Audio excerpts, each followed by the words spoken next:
going to take you on a journey. We are going to go across the Pacific Ocean. We're going to go to Southern California.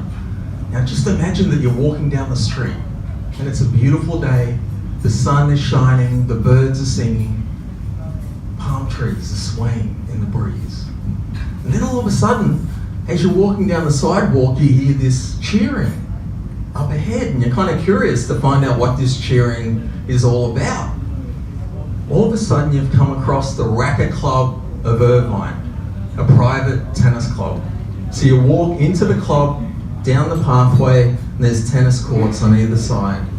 Then all of a sudden you come to a clubhouse, and you walk through the clubhouse out onto the back deck.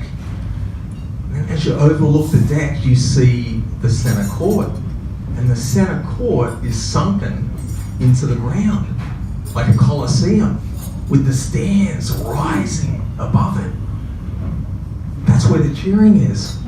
And you see two guys down on that court in wheelchairs hitting balls back and forth. Well, you've just stumbled onto the US Open final. And ladies and gentlemen, I am one of those players.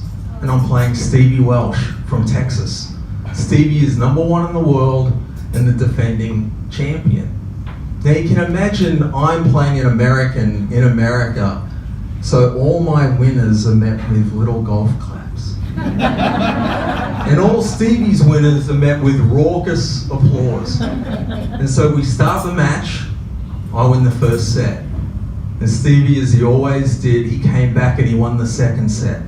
And in the third set, we go game for game until we get to a tie break. 1-1, 2-1, 3-1, 5-1. We get to 6-6. I win the next point. This is it. I've got match point, championship point. So I wheel up to the line and I serve.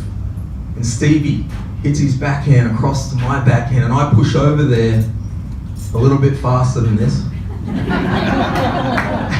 And I hit my backhand cross court, and Stevie pushes over there and he just gets his racket onto the ball, and the ball comes floating back through the air, hits the tape, and drops back on his side. I'm the US Open champion. I couldn't believe it.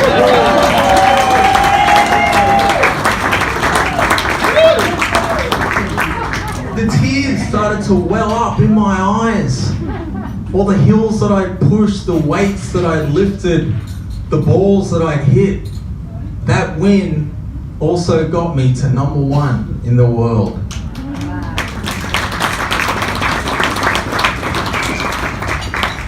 And just when I thought that this day could not get any better, I realized I had tickets to Van Halen that night. I mean, what a day.